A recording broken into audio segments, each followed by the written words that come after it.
পিঠাগুলো বানিয়ে তাড়াতাড়ি কুমড়োর বড়ি রোদে দিতে হবে। আনিস বাড়ির তরকারি খুব ভালোবাসে।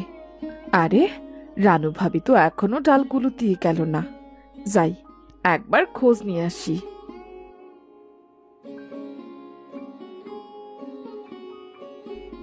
মা, আরে আনিস, তুই চলে এসেছিস বাবা? আমি তো ভাবলাম তোর আসতে আরো দেরি হবে। হ্যাঁ মা, তাড়াতাড়ি ছুটি হয়ে গেল, তাই ভাবলাম আর দেরি না করে চলে আসি। সাথে কে বাবা? এ তোমার বৌমা, বুঝলে মা, ওর নাম টিয়া, আমার স্ত্রী। স্ত্রী মানে? তুই বিয়ে করেছিস? তুই আমাকে না জানিয়ে বিয়ে করে ফেলেছিস বাবা? টিয়ার মা নেই, আর টিয়ার বাবা খুব অসুস্থ ছিলেন মা। ওনার অবর্তমানে টিয়াকে দেখার কেউ নেই, তাই আমি ভাবলাম টিয়াকে বিয়ে করে ফেলি। তাই আমি টিয়াকে বিয়ে করেছি মা, তোমাকে জানানোর সময় পাইনি। আমাদের বিয়ের পরপরই টিয়ার বাবা মারা যায়। যা ইচ্ছে হোক, তাই বলে তুই না বলে বিয়ে করে ফেলবি? চিনি না জানি না, অজানা অপরিচিত এক মেয়ে কোথা থেকে এনে বলছিস তোমার বৌমা? আমি ছাড়া টিয়ার আর কেউ নেই মা, আরো খুব ভালো মেয়ে। জাত বংশ বাদই দিলাম, চেহারাও তো দেখতে পারছি না। এত বড় একটা ঘোমটা দিয়ে রেখেছে সে। আয় মেয়ে, ঘোমটাটা সরাও তো, দেখি তোমার মুখটা। হে কি, এই যে দেখছি কালো মেয়ে। আনিস, তুই এ কাকে বিয়ে করে আনলি? মা, কালো সাদা যাই হোক, টিয়া আমার স্ত্রী। আমি ওকে পছন্দ করেই বিয়ে করেছি। আর মা, আমি গায়ের রং দেখে বিয়ে করিনি, আমি বিয়ে করেছি টিয়ার মন দেখে। টিয়া খুব ভালো মেয়ে। হায় হায় হায় হায়, হে আমার কি সর্বনাশ হলো গো! ছেলে বিয়ে করেছে না জানিয়ে, তার উপর আবার কালো কুসকুসে বউ। হায় হায়, আমি পাড়া প্রতিবেশীকে কি করে মুখ দেখাবো? আহ মা, কি শুরু করলে? টিয়া নতুন মানুষ, কি ভাববে বলো তো? ওরে, আমার তো সর্বনাশ হয়ে গেল রে। আরে কি জ্বালা! তুমি এভাবে বসে বসে কাঁদতে থাকবে নাকি? করো, তোমার যা ইচ্ছা তুমি তাই করো। টিয়া, ঘরে চলো তো, ঘরে চলো। মাঝে কান্না করছেন, এইভাবে ফেলে চলে যাব? আচ্ছা, তোমাদের যা ইচ্ছা তোমরা তাই করো, আমি ভেতরে গেলাম। মা, ও মা, আপনি কাঁদবেন না মা। হতভাগী, দূর হ, দূর হ আমার চোখের সামনে থেকে। আমাকে ছুবি না তুই।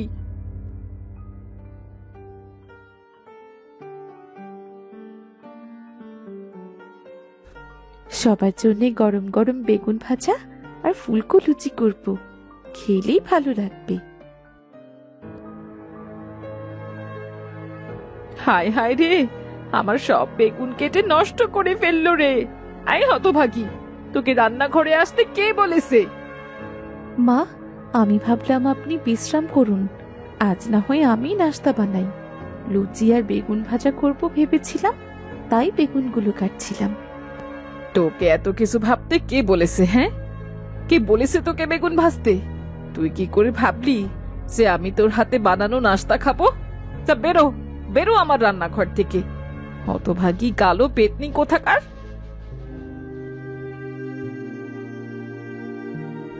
মা, তুমি কি পাগল হয়ে গেলে? তুমি এসব কি করছো? এই হতভাগী আমার রান্নাঘরে কেন ঢুকেছে? ও যেন আর কখনো আমার রান্নাঘরে না ঢুকে। ওর মতো অলক্ষী কালো পেতনির হাতের রান্না আমি কখনোই খাবো না। রান্না না খাও মা, কিন্তু ওর সাথে খারাপ ব্যবহার করছো কেন? তাহলে করবোটা কি শুনি? বাড়িতে অলক্ষী এনে তুলেছিস, আমার ঘর সংসার সব ধ্বংস হয়ে যাবে এখন। কি সব বাজে বকছো? টিয়া অলক্ষী হতে যাবে কেন? ভুলে যেও না মা, টিয়া একজন মানুষ। ও তোমার কথায় মনে কষ্ট পাচ্ছে, বুঝলে তুমি?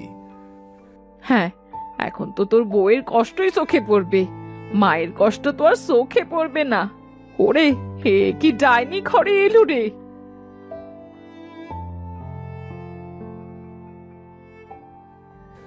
তুমি কিছু মনে করো না টিয়া, মা মিছেই রাগারাগি করছেন। একদিন দেখো তিনি ঠিকই তার ভুল বুঝতে পারবে, বুঝলে? না গো, আমি কিচ্ছুটি মনে করিনি। মা সন্তানের উপর রাগ করতেই পারেন, আর আমরা তো কাজটা ঠিকও করিনি। মাকে না জানিয়ে বিয়ে করে ফেলেছি। মায়ের তো রাগ হওয়াটাই স্বাভাবিক নাকি? তা তুমি ঠিকই বলেছ, মায়ের রাগ করাই স্বাভাবিক। যাই হোক, তুমি কিচ্ছু চিন্তা করো না, দেখবে সব ঠিক হয়ে যাবে।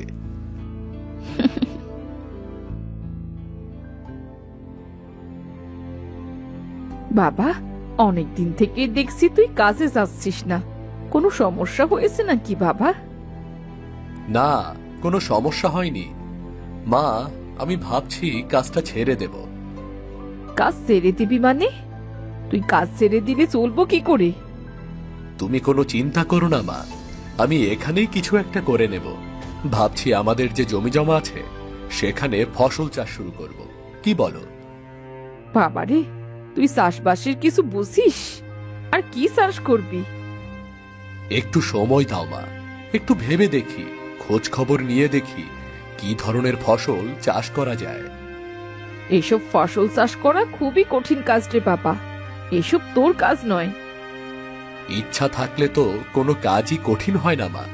আমি ঠিকই চাষের কাজ করতে পারবো। বুঝেছি, আমি ঠিক বুঝেছি। এসব কার বুদ্ধিতে করছিস? ওই অলক্ষীটা, ওই ডাইনিটাই তোকে এসব বুদ্ধি দিয়েছে, তাই না? কি সব যে বলো না মা, টিয়া কেন আমাকে এসব বলতে যাবে? আমি ভেবেছি এখানে কাজ করলে আমি তোমাদের সাথেই থাকতে পারবো, আর আমার অন্য গ্রামে কাজ করতে যাওয়ার প্রয়োজন হবে না। হ্যাঁ হ্যাঁ, আমি তো সব বুঝতে পেরেছি। তুই ভয় পাচ্ছিস ওই কাজে গেলে আমি তোর বইয়ের ওপর অত্যাচার করব, তাই না? এই জন্যই তুই কাজটা ছেড়ে দিচ্ছিস। মা, আমি ওসব কিছুই ভাবিনি। আমি শুধু তোমাদের সাথে থাকার জন্য কাজটা ছেড়ে দিয়েছি। আমি সব বুঝি রে, সব বুঝি। এই অলক্ষী ডাইনিটা সংসারে আসার পর থেকে যত অমঙ্গল নেমে এলো। মা, এ ধরনের কথাগুলো সব সময় ভালো লাগে না।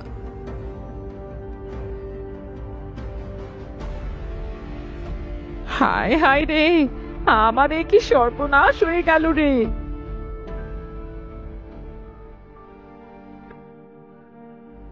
শুনলাম আপনি নাকি জমিদার বাড়ির কাজটা ছেড়ে দিতে চাচ্ছেন। তুমি কি করে জানলে? আপনি কাজ ছেড়ে দেবেন না। মা খুব কাঁদছিল আর বারবার আমাকেই দোষ দিচ্ছিল। আমি সব শুনেছি। এই মাকে নিয়ে আর পারা গেল না, সব সময় শুধু আজে বাজে কথা বলবে। মাকে দোষ দিচ্ছেন কেন? সন্তানের জন্যই তো মায়ের সব চিন্তা হয়। তা এখন কি করবেন ভেবেছেন কিছু? আমাদের কিছু জমি জমা আছে, ভাবছি সেগুলোতে চাষবাস শুরু করব। কেমন হয় বলো তো? খুবই ভালো হয়। আপনি ফসলের কাজ শুরু করলে আপনাকে আমিও সাহায্য করতে পারবো। আর আপনি তো জানেনই আমার বাবা একজন কৃষক ছিলেন। আমি জমিতে ফসল চাষ করার কথা ভাবছি। তোমার কি মনে হয় কোন ধরনের ফসল চাষ করলে ভালো হবে বলো তো? আমার মনে হয় সারা বছর কাজে লাগে এমন কোনো ফসল চাষ করলেই ভালো হবে, যেমন আলু। আলু? হ্যাঁ, আলু চাষের বুদ্ধিটা তো ভালোই হয়েছে। আমি আলু ভালো ফলনের জন্য খুব চমৎকার একটা সার আপনাকে তৈরি করে দেব। দেখবেন আপনি খুব চমৎকার ফলন পাবেন। তুমি সার তৈরি করতে পারো? হ্যাঁ, বাবার কাছ থেকেই শিখেছি। বাবা হাতের কাছে বিভিন্ন উপাদান দিয়ে অনেক ভালো সার বানাতে পারতেন।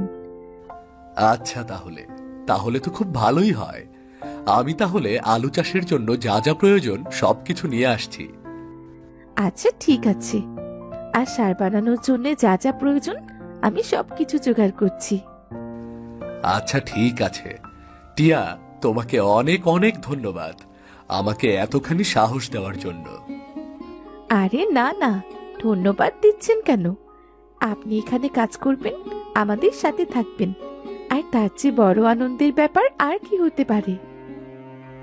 আলু চাষ ওই ডাইনিটাই বুদ্ধিটা দিয়েছে, তাই না? আমিও দেখবো এই আলু চাষ কি করে হয়। আমি বেঁচে থাকতেই অলক্ষী ডাইনিটাকে, আমার সংসারটাকে কবজা করতে দেব না।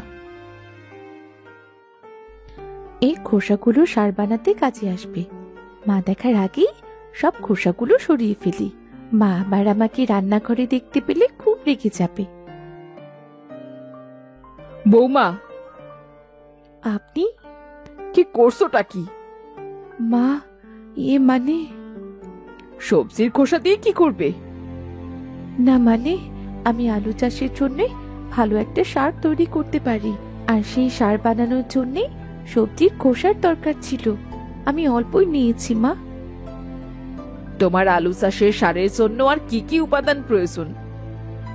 তেমন কিছু না মা, কিছু ভেষজ লতা পাতা, সবজির খোসা, মাছের আঁশ কাটা, আর নদীতে জন্মানো কিছু শ্যাওলা আর কচুরি পানা প্রয়োজন।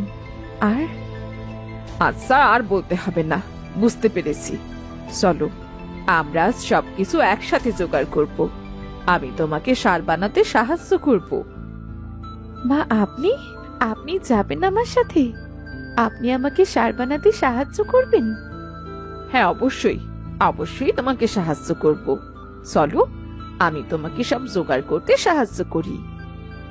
কি ব্যাপারটা কি? আজ মা এত ভালো ব্যবহার করছেন, আবার আমাকে বৌমা বলেও ডাকছেন।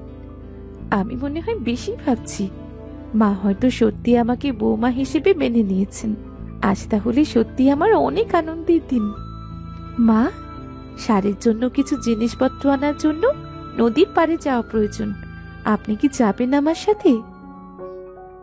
বাহ, এই ডাইনিটাকে তাড়ানোর তো সুযোগই খুঁজছিলাম, কিন্তু সুযোগ যে এত তাড়াতাড়ি চলে আসবে সেইটা তো ভাবিনি। হ্যাঁ, অবশ্যই যাবো। তা চলো তাহলে।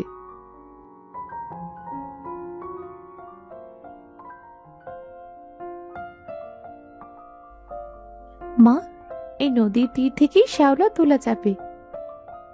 আরে বাহ, এইটা কি? বাহ, কি সুন্দর তো! আমি এই গাছটাই তো খুঁজছিলাম।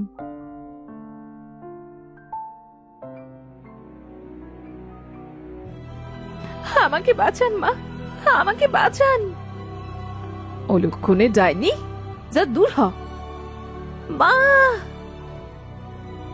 যাক, অলক্ষণে ডাইনিটাকে দূর করতে পারলাম। এখন আমার সংসারটা বেঁচে যাবে। যাই, বাড়ি ফিরে যাই। আনিসকে যেভাবেই হোক বিশ্বাস করাতে হবে যে ডাইনিটা পা পিছলে নদীতে পড়ে গেছে।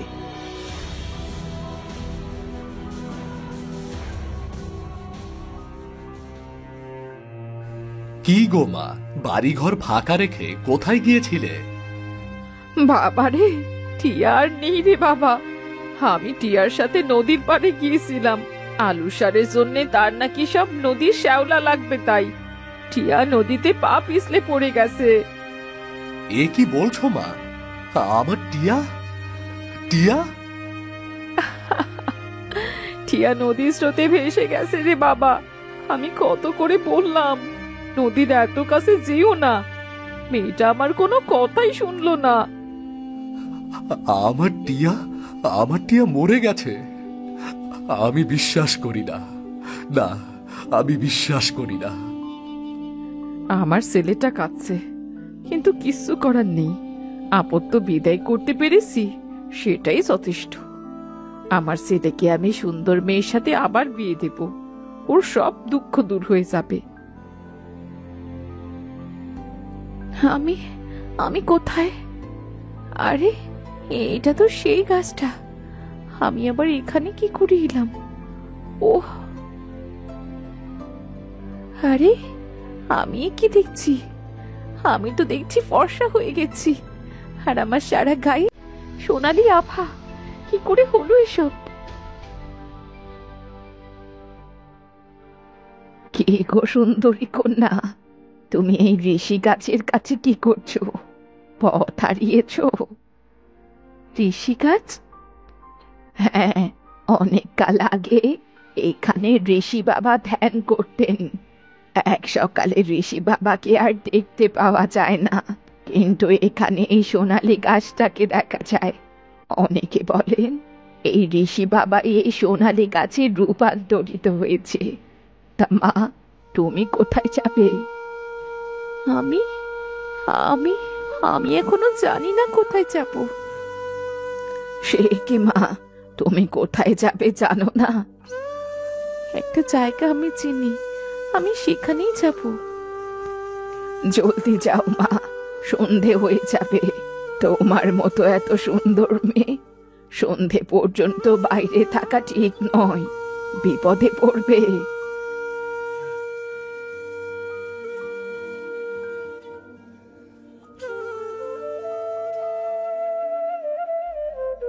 কিরে বাবা, তুই সারাদিন মন খারাপ করে থাকিস, আমার একটুও ভাল লাগে না। একটু বাইরে থেকে ঘুরে আসলেও তো পারিস। আমার কোথাও যেতে ইচ্ছে করে না মা। এমন করলে কি আর হবে বল? যে যাওয়ার তো সে চলেই গেছে, কিন্তু তার চিন্তায় যদি তুই অসুস্থ হয়ে পড়িস তাহলে কি চলবে? যা বাবা, একটু বাইরে থেকে ঘুরে আয়।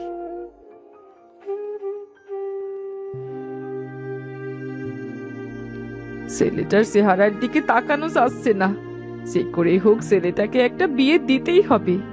অনেক সুন্দর মেয়ে দেখে এবার আমার ছেলের বিয়ে দেব, কিন্তু এমন সুন্দরী মেয়ে কোথায় পাই?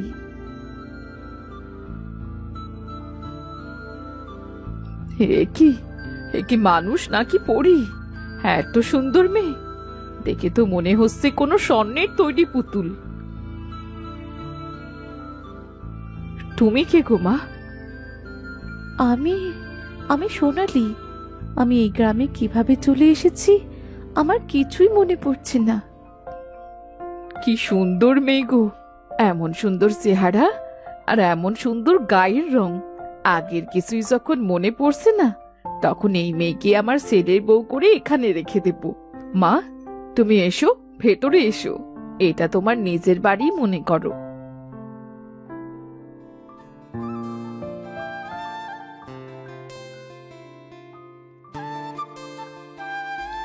মা, আমি এই পিঠা বানিয়েছি। অসাধারণ হয়েছে মা, অসাধারণ। এই পিঠা আনিসকে দিয়ে এসো, ও খুব খুশি হবে। আচ্ছা ঠিক আছে মা।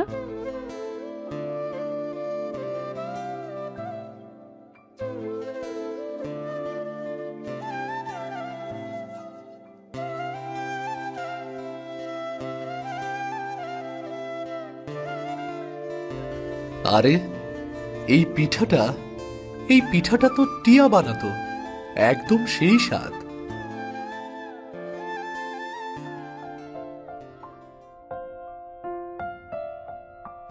মা, যেই মেয়েটা পিঠা দিয়ে গেল ও কে? ওর নাম সোনালি। ওর আগের কথা কিছুই মনে পড়ছে না, পথ ভুলে এই বাড়িতে এসেছে। পিঠাটা সোনালি বানিয়েছে। ও আচ্ছা। মেয়েটা দেখতে খুব সুন্দর না রে বাবা? হ্যাঁ, সুন্দর। ওকে সত্যি তুই বিয়ে করবি? আমার অনেক দিনের ইচ্ছে, এমন একটা সুন্দর মেয়ের সাথে তোর বিয়ে দেব। গা দিয়ে কেমন স্বর্ণের আভা ঠিকরে বেরোচ্ছে, দেখেছিস? ও হবে আমাদের সোনালি বউ। পাগল হয়েছ মা? আমি টিয়াকে কোনোদিন ভুলতে পারবো না, আর কোনোদিন অন্য কাউকে বিয়েও করতে পারবো না। যে যতই সুন্দরী হোক না কেন, কিছুতেই সম্ভব না। এত চেষ্টা করছি, ছেলেটা তো টিয়ার কথা ভুলতেই পারছে না। আসলে আমি ভুলই করেছি। কালো কিংবা ফর্সা হোক, আমার ছেলেটা টিয়াকেই আসলে ভালোবাসতো। টিয়ার সাথে আমি অন্যায় করেছি। এখন এখন আমার ছেলেটাই কষ্ট পাচ্ছে। বাবা, তুই কোথায় যাচ্ছিস? আমি আবার জমিদার বাড়ির কাজে ফিরে যাচ্ছি মা। কিন্তু তুই তো বলেছিলি জমিদার বাড়ির কাছে আর কখনো যাবি না। টিয়া নেই, আমার আর এখানে থাকতে ভালো লাগছে না মা। আমি কাজে ফিরে যেতে চাই। আগের মতো মনে হয় এ বাড়িতে আর আসা হবে না, খুব কম আসবে এখন থেকে। না রে বাবা, চাস নে তুই। তুই চলে গেলে যে আমি একা হয়ে যাব। আমি আমার ভুল বুঝতে পেরেছি। আমি অনেক বড় অন্যায় করেছি রে বাবা। এখন আর এসব বলে কোনো লাভ নেই মা। এ বাড়িতে টিয়ার স্মৃতি আমাকে কাঁদায়। আমি আর এখানে থাকতে চাই না। না বাবা, চাস নে, তুই চাস নে বাবা।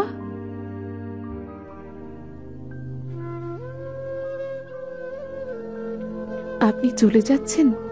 একটু দাঁড়ান, এই সারটার সাথে নিয়ে যান।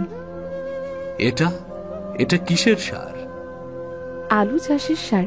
এতে সবজির খোসা, বিভিন্ন ভেষজ লতা পাতা, মাছের আঁশ কাটা মেশানো হয়েছে, আর মেশানো হয়েছে একটা বিশেষ ফুলের কুঁড়ি। সোনালী ফুলের কুঁড়ি? কিন্তু আপনি আপনি এসব জানলেন কি করে? আপনি আমাকে এখনো চিনতে পারেননি? আমার দিকে ভালো করে তাকিয়ে দেখুন, দেখুন তো চিনতে পারেন কিনা। আপনি আপনি আরে তুমি তো টিয়া। এই তো চিনতে পেরেছেন। মা, ও মা, দেখো মা, আমার টিয়া ফিরে এসেছে। মা, আমার টিয়া ফিরে এসেছে। আরে তাই তো, এটা তো সত্যি টিয়া। সৃষ্টিকর্তার এ কি দিলা। আমি ফিরে এসেছি মা, নতুন রূপে আমি ফিরে এসেছি। তুমি যে রূপে যে রঙেই আসো না কেন, কালো কিংবা ফর্সা, তুমি সব সময় আমার টিয়া হয়ে থাকবে। আমার ভুল হয়ে গেছে মা, তোমার সাথে এত বড় অন্যায় করা আমার উচিত হয়নি। আমাকে ক্ষমা করে দাও। বাবারে, তুই আমায় ক্ষমা করে দে। সত্যিকারের ভালোবাসার শক্তি আমি বুঝতে পারিনি। অন্যায়? কিসের অন্যায়? আর মা, তুমি কিসের জন্য ক্ষমা চাইছো? আমি সব বলবো, তবে আগে আপনি আমাকে কথা দিন যে আপনি মাকে ক্ষমা করে দেবেন, আর আগে সব কিছু ভুলে যাবেন। তুমি ফিরে এসেছো, আমার আর কিচ্ছুটি চাই না। আমার আর কোনো কিছুর প্রয়োজন নেই, আমার জানারও প্রয়োজন নেই। মা, আমি তোমাকে ক্ষমা করে দিচ্ছি। চলো মা, ভেতরে চলো। আমি আজই আমার নতুন বউকে বধূ বরণ করব।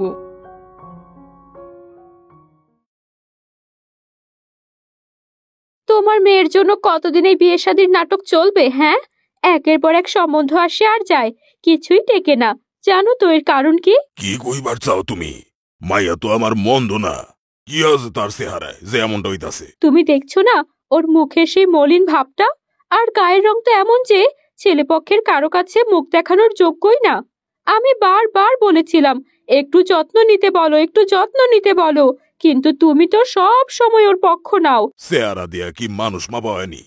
মাইয়া আমার লক্ষ্মী, শিক্ষিত, আদব কায়দায় পারদর্শী। ওরে ছোট করার অধিকার তোমার নাই। তোমার কথায় যদি কিছু হতো তবে এতগুলো সম্বন্ধ ভেঙে যেত না। আজকাল চেহারাই সব, মেনে নাও। আর এমন চলতে থাকলে দেখো, মাইয়াটা আমার অহংকার। আমি ওরে কখনই তোমার মতো করে দেই না। মানুষ চেহারার জন্য না, গুণের লেগা বড় হয়। আর ওর যোগ্যতার মতো একদিন ঠিকই একজনকে পাইব। তোমার এই কথায় পেট ভরুক, কিন্তু মনে রেখো এইভাবে বসে থাকলে বয়স পেরিয়ে যাবে, তখন শুধু আফসোস করতে হবে।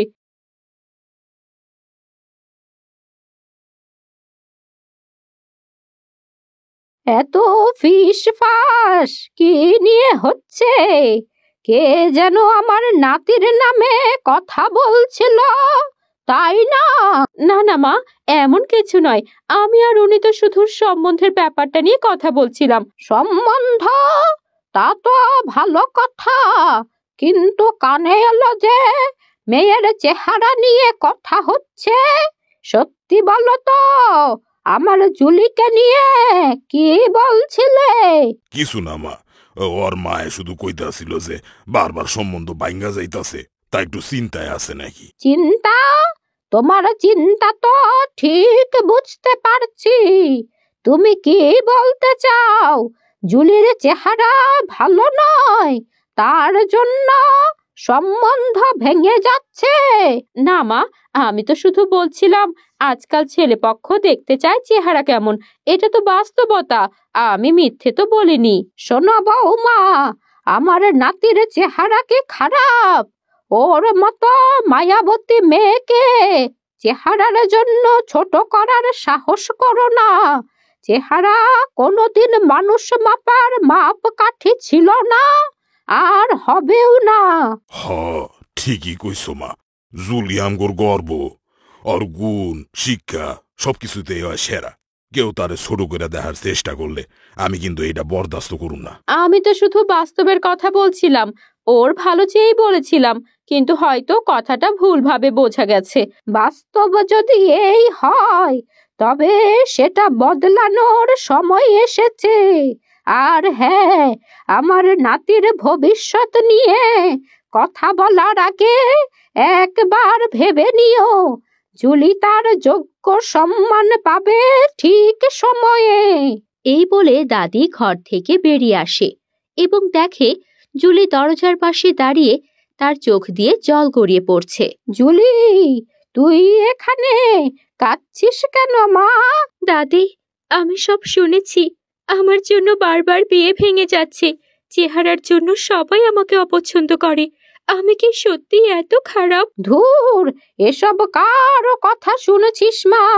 তুই জানিস মানুষকে চেহারায় নয়, তার মন আর গুণে বিচার করা উচিত। আর তুই তো আমার লক্ষ্মী মেয়ে। তোর মতো ভালো মেয়ে পাওয়া আজকাল বিরল। কিন্তু দাদি, সবাই কেন শুধু চেহারা নিয়েই কথা বলে? এটা কি এতটা গুরুত্বপূর্ণ? দেখ মা, দুনিয়ায় অনেক মানুষ আছে যারা বাইরের রূপ দেখে বিচার করে, কিন্তু ওরা বোঝে না আসল সৌন্দর্য ভেতরে থাকে। তোর মনের যে রূপ আর গুণ আছে সেটা একদিন সবাই দেখবে। আর তোর জন্য যে যোগ্য সে ঠিকই আসবে। তুমি কি সত্যি এটা মনে করো দাদি? আমি জানি মা, তোকে যারা বুঝবে না তারা তোকে পাওয়ার যোগ্যই নয়। আর মনে রাখিস, তোকে ছোট করতে যারা চেষ্টা করবে তারা নিজেরাই আসলে ছোট। তুই কারোর কথায় ভেঙে পড়বি না। তুই আমার সাহসী মেয়ে, তাই তো? তোমার কথা শুনে ভালো লাগছে। আমি চেষ্টা করব নিজেকে নিয়ে আর মন খারাপ না করতে। এই তো আমার মেয়ে, মনে রাখিস আমি সব সময় তোর পাশে আছি। যা কিছু হোক, তুই কখনো একা নোস। আর হ্যাঁ, নিজের মনের মতো কিছু করতে চাইলে আমাকে বলিস, আমি তোর পাশে আছি। আর দাদির এই কথা শুনে সে কিছুটা শান্ত হয় আর ঘরে গিয়ে শুয়ে পড়ে। পরের দিন সকালে সে ঘুম থেকে উঠে ঘরের সব কাজ করে। কাজ করতে করতে সে যখন দেয়ালের দিকে তাকায়, তখন সে দেখে আয়নাটা আর নেই। খানিকটা অবাক হয়ে সৎমায়ের কাছে যায়। মা, দেয়ালের আয়নাটা কোথায় গেল? আমি যে খুঁজে পাচ্ছি না। মা, ওটা নিয়ে আমি আমার ঘরে যাচ্ছি। আমার ঘরের আয়নাটা নষ্ট হয়ে গেছে, তাই ওখানে রেখেছিলাম। কিন্তু মা, সেটা তো আমার ঘরের আয়না ছিল। আমি প্রতিদিন সেটাতে মুখ দেখি। তুমি আমাকে কিছু না বলে নিয়ে গেলে কেন? তোমার চেহারা এমনিতেও দেখার কিছু নেই জুলি।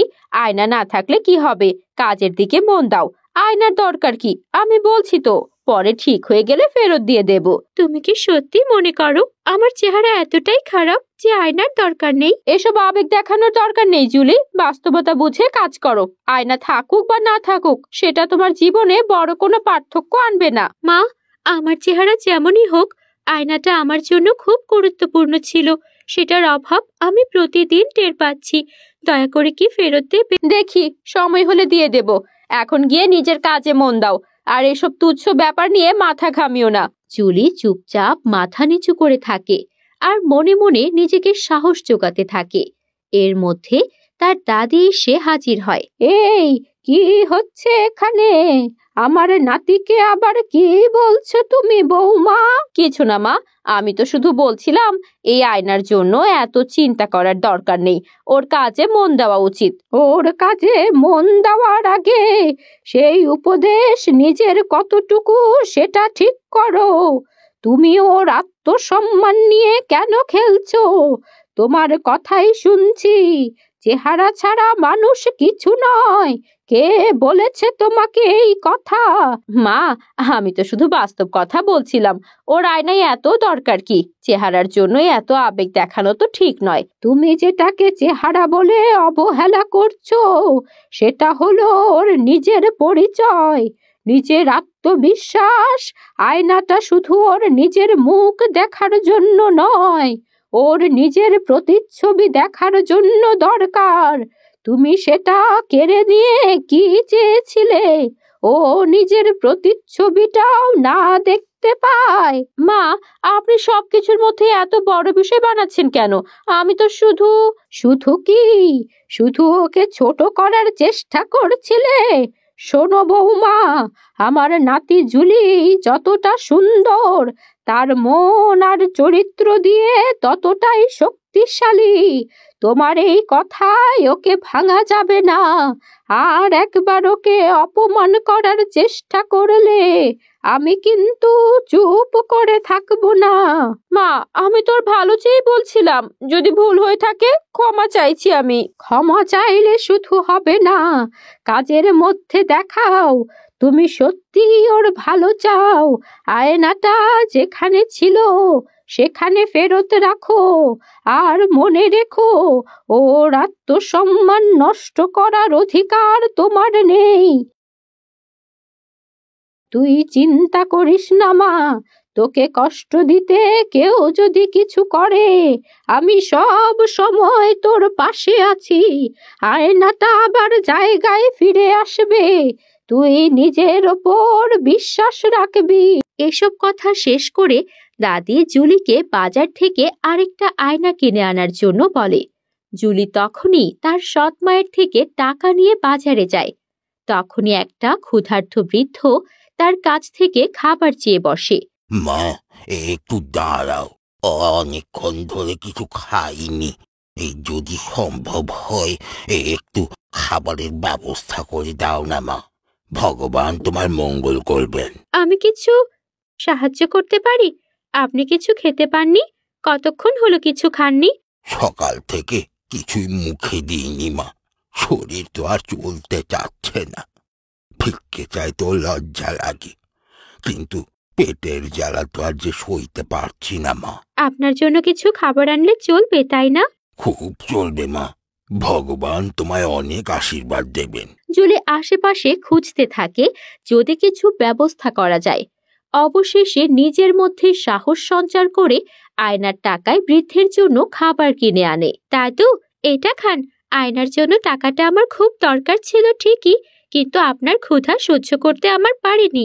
মা, তোমার মতো মনুষ্যত্ববান কেউ হতে পারে আমি সেটা ভাবিনি। তোমার এই কাজের জন্য ভগবান তোমায় সব সুখ দেবেন। এই বলে বৃদ্ধ চলে যায়।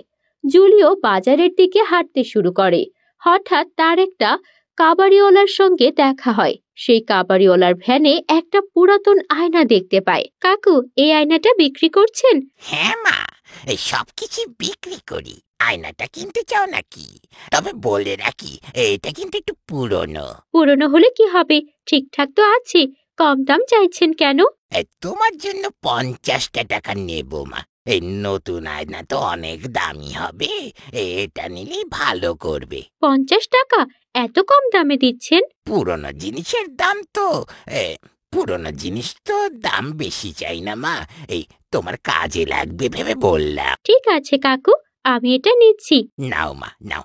এই সাবধানে নিও। এই পুরনো হলেও কিন্তু খুব সুন্দর আয়না। ভালো করে যত্ন নিও কিন্তু। ধন্যবাদ কাকু, এটা আমার খুব কাজে আসবে। আপনি ভালো থাকুন।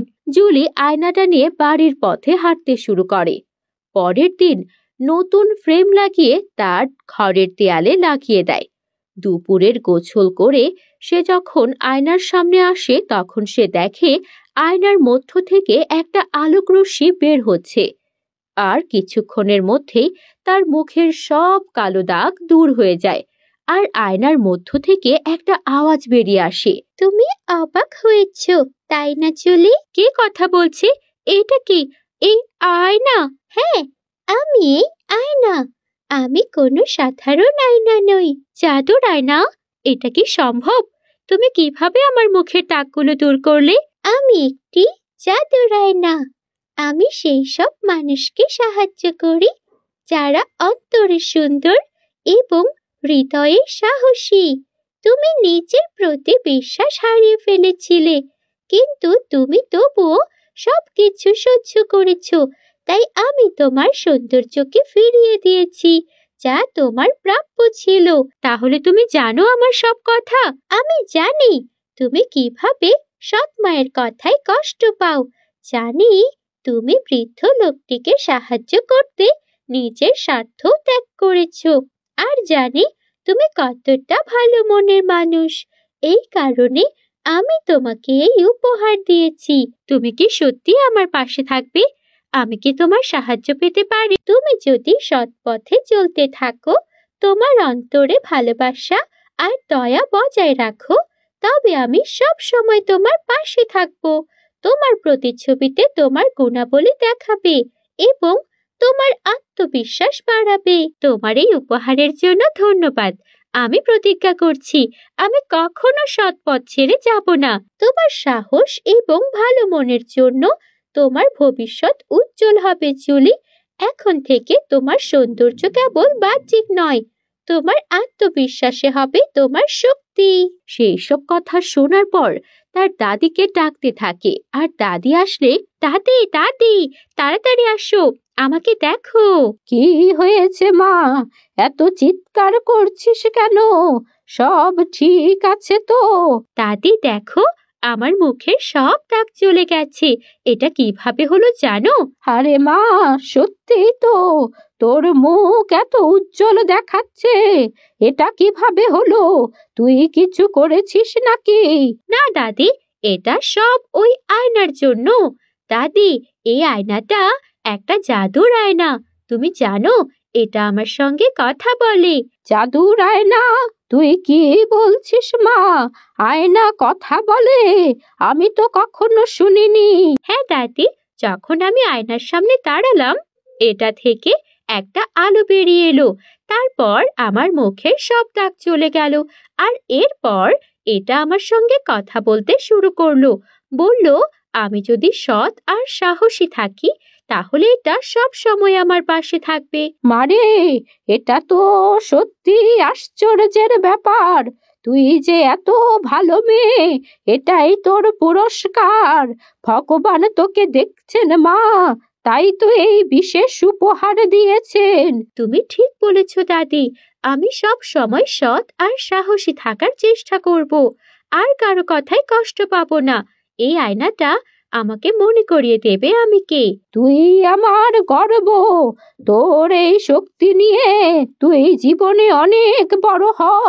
আয়নাটা যত্ন করে রাখিস।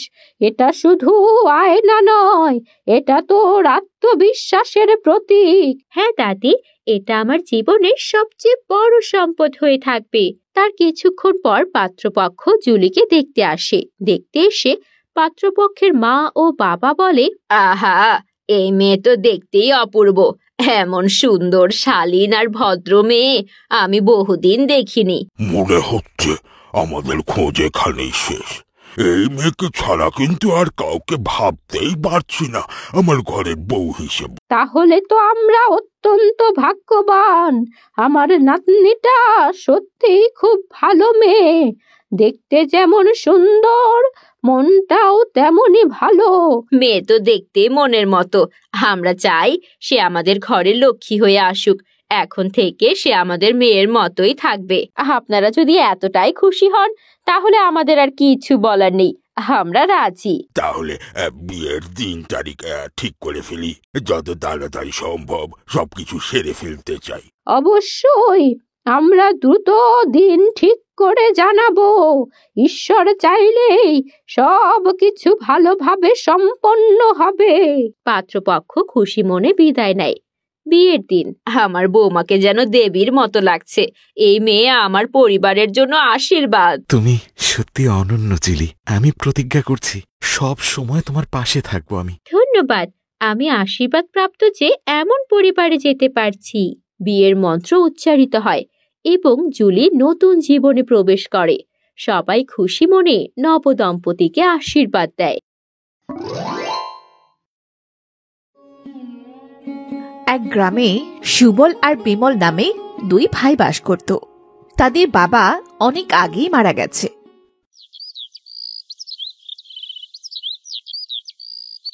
হায় হায়, এবারও আমার সব আলু খেতেই পচে গেল। হায়, এবার আমাদের কি হবে? কেমন করে সংসার চালাবো আমি? ঘরে আমার অসুস্থ মা, ওষুধই বা কিনবো কি করে আমি? আরে শুভ, তোর আবার কি হলো? কাঁদছিস কেন গলা ছেড়ে? আমার ক্ষেতের সব আলু পচে গেছে, তাই তো কাঁদছি প্রধান মশাই। পর পর কয়েকবার যখন আলু পচে গেল, তখন আলু চাষ না করলে হতো না?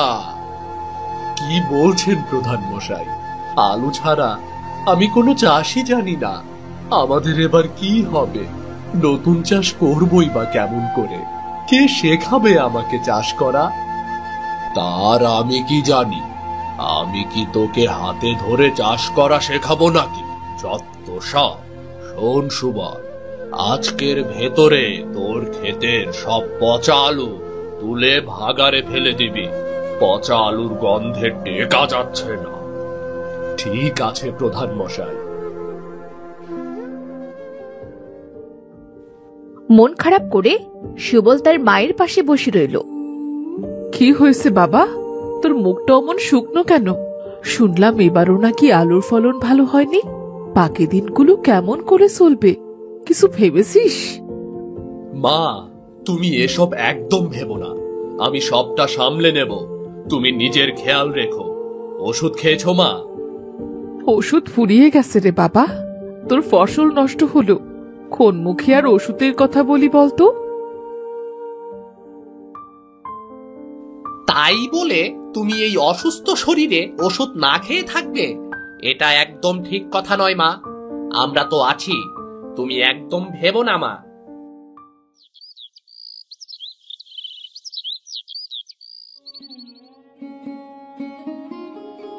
কিরে বিমল, কখন থেকে রান্না করে বসে আছি, খাবি না? আয়, আবার মাঠে যেতে হবে, দেরি হয়ে যাচ্ছে। একটু দাঁড়াও না, আর একটু ঘুমাই। অনেক বেলা হলো, ওঠ এবার, খেয়ে নে, তাড়াতাড়ি চল। হ্যাঁ, উঠছি।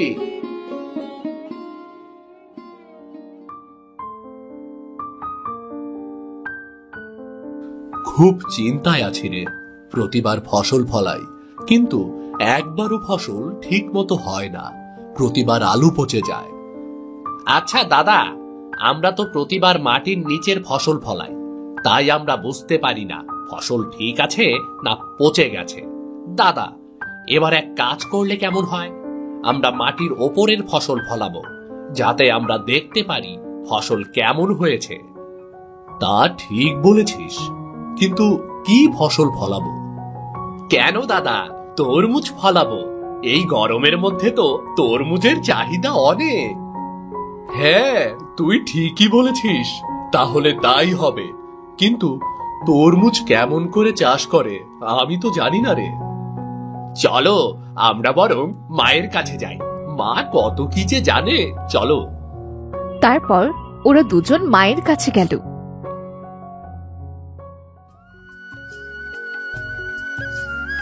আমি সব শুনেছি, তোরা তরমুজের চাষ করবি তো? খুবই ভালো সিদ্ধান্ত, কিন্তু তরমুজ গাছের তো অনেক দাম রে। ওসব তুমি ভেবো না মা। আজ তরমুজের বীজ আনার সময় তোমার জন্য ওষুধও নিয়ে আসবো। তুমি শুধু বলো কেমন করে তরমুজ চাষ করব। বীজ না কিনে তরমুজের চারা কিনে রোপণ কর বাবা, এতে ফলন বেশি হবে, আর বীজের চেয়ে চারার দামই কম। ঠিক আছে মা, আর কি কিনবো? আর কিছু কিনতে হবে না, চারাগুলো জমিতে লাগিয়ে দিবি আর নিয়মিত পানি দিবি, ব্যাস, আর কিছু করতে হবে না। ঠিক আছে মা, তাই হবে।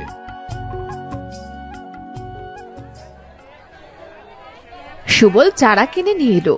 সুবল আর বিমল জমিতে চারাগুলো রোপণ করলো।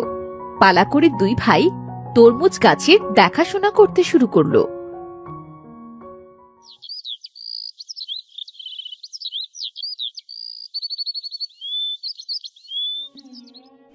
আরে বাহ, তরমুজের গাছে কত কত ফুল ফুটেছে। এবার আমাদের দুঃখ নিশ্চয়ই দূর হবে। এসব আমার পরিশ্রমের ফল। অন্যদিকে জানো মা, আমাদের জমিতে এবার তরমুজের অনেক ভালো ফলন হয়েছে। ভাগ্যিস তুমি আমাকে চাষের উপায় বলেছিলে। তোরা দু ভাই তো অনেক পরিশ্রম করেছিস, তাই তো ফলন পেয়েছিস রে বাবা। শোন, আমাদের যা কিছু আছে সবই তোদের। সামান্য সম্পদের জন্যে ভাইয়ে ভাইয়ে সম্পর্ক নষ্ট করিস না।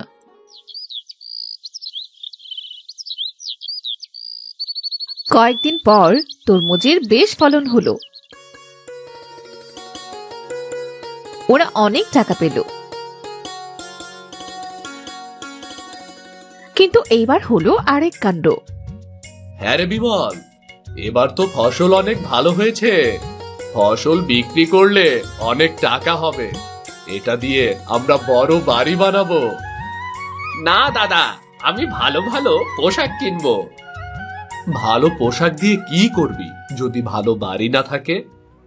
তো ভালো বাড়ি দিয়ে কি করব যদি পোশাকই না থাকে, যদি ছেঁড়া জামা কাপড় পরতে হয়? শোন ভাই, জমি কেনে বুদ্ধিমানেরা, সোনা কেনে চালাকেরা, আর পোশাক কেনে মূর্খরা। শোনো দাদা, আমি মূর্খই, তাই পোশাক কিনবো। তোমার এত সমস্যা হলে তুমি আমার ভাগ আমাকে বুঝিয়ে দাও, আর তরমুজের ভাগও আমাকে দিতে হবে। তরমুজের ভাগ কেন দিব তোকে? তরমুজ তো আমি কষ্ট করে চাষ করেছি। তো কি হয়েছে? তরমুজ চাষ করার বুদ্ধি তো আমি তোমাকে দিয়েছিলাম, তাই না? তুই তো শুধু বুদ্ধি দিয়েছিলি, আমি তো নিজের পরিশ্রম দিয়ে চাষ করেছি, তাই এত ভালো ফলন হয়েছে। আমিও তো বাড়িতে থেকে রান্না করেছি, তা না হলে তুমি কি চাষ করতে পারতে? আমিও তো কষ্ট করে রান্না করেছি, তাই না? না হলে তো না খেয়ে থাকতে হতো তোমাকে। আমি আমার তরমুজের ভাগ দিতে পারবো না, শুধু জমির ভাগ পাবি তুই। তা তো হয় না, সব জায়গায় সমান ভাগ হবে। চলো আমরা গ্রাম প্রধানের কাছে যাব, সেই আমাদেরকে সমান সমান ভাগ করে দেবে।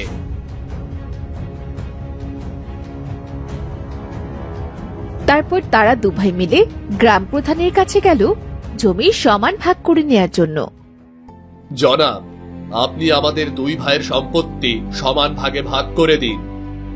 কেন, কি হয়েছে? তোদের দুজনের তো অল্প একটু জমি, ওটা দুই ভাগে ভাগ করলে তো কমে যাবে। এই কমে যাওয়া অংশে কি করে চাষ করবি? যেটুকু হয় দিন, তাতেই হবে। আপনি দুই ভাগে ভাগ করে দিন আমাদের। দাদা তরমুজ বিক্রি করে বাড়ি করতে চায়, আর আমি পোশাক কিনতে চাই। আমি বাড়ি করতে চাই না, তাই আপনি আমাদের দুজনের জমি সমান ভাগে ভাগ করে দিন। আমরা আলাদা আলাদা চাষ করব। হ্যাঁ মহাশয়, তাই দিন, আমরা আর একসাথে চাষ করব না। আচ্ছা, তাহলে তোদের জমি 3 ভাগে ভাগ করা হবে। কেন 3 ভাগে ভাগ করা হবে কেন? হ্যাঁ, 3 ভাগে কেন ভাগ করা হবে? 2 ভাগ করতে হবে। কেন? আমি যে ভাগ করছি তার পারিশ্রমিক হিসেবে তো আমার 1 ভাগ পাও না। তারপর তারা দু ভাই তাদের ভুল বুঝতে পারল যে তারা ভুল করেছে। আসলে একসাথে চাষ করলে বেশি লাভ পাওয়া যায় এবং পারস্পরিক বন্ধন দৃঢ় হয়। তাহলে তো আমরা অনেক কম জমি পাবো, এতে তো আমাদের চাষ করে লাভ করতে পারবো না। হ্যাঁ দাদা, ঠিক বলেছিস। তাহলে ভাগ করার দরকার নেই, আমরা দুজন একসাথেই চাষ করব। হ্যাঁ ভাই, তাই ভালো হবে। আচ্ছা, কিন্তু আমি যে ভাগ করতে এসেছি, আমি তো পারিশ্রমিক হিসেবে অর্ধেক তরমুজ পাবো, কি বলো? আচ্ছা, তাই হবে। আমরা আপনাকে অর্ধেক তরমুজ দেব। হ্যাঁ, আমরা আপনাকে আমাদের জমির অর্ধেক তরমুজ দেব। আমরা জমি ভাগ করব না, আমাদের ভুল হয়েছে। বুঝতে পেরেছিস তাহলে একসাথে চাষ করা কতটা লাভের? একসাথে চাষ করলে ফলনও ভালো হবে। একসাথে মিলেমিশে চাষ করবি এখন থেকে, কেমন? হ্যাঁ হ্যাঁ হ্যাঁ প্রধান মশাই, আমরা আমাদের ভুল বুঝতে পেরেছি। আমরা আর এমনটা করব না কখনো। হ্যাঁ, তোরা যা তাহলে এখন, আমার তরমুজের ভাগটা দিয়ে যাস। আচ্ছা প্রধান মশাই, ঠিক আছে। তারপর তারা সেখান থেকে বাড়ি ফিরে গেল।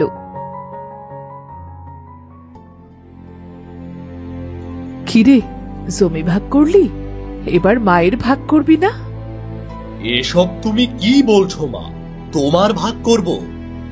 তোরা এত বড় হয়ে গেছিস, আমার কথা ভুলে জমি নিয়ে তোরা দণ্ড করেছিস, প্রধানের কাছে গিয়েছিস, এতদিন কষ্ট করে তোদের মানুষ করার এই প্রতিদান দিলি? আমাদের ভুল হয়ে গেছে মা, আমরা আমাদের ভুল বুঝতে পেরেছি। আমরা সব সময় একসাথে মিলে থাকবো। তুমি একদম রাগ করো না মা। হ্যাঁ মা, আমরা জমি ভাগ করিনি। চলো মা, ভেতরে চলো। আমরা সব সময় তোমার সব কথা মেনে চলবো। ঠিক আছে, যদি আর কখনো তোরা এমন করিস তবে আমি কিন্তু বাড়ি ছেড়ে চলে যাব, এই মনে থাকে যেন। মনে থাকবে মা, চলো মা, আর হবে না। আর এমন ভুল হবে না মা, চলো।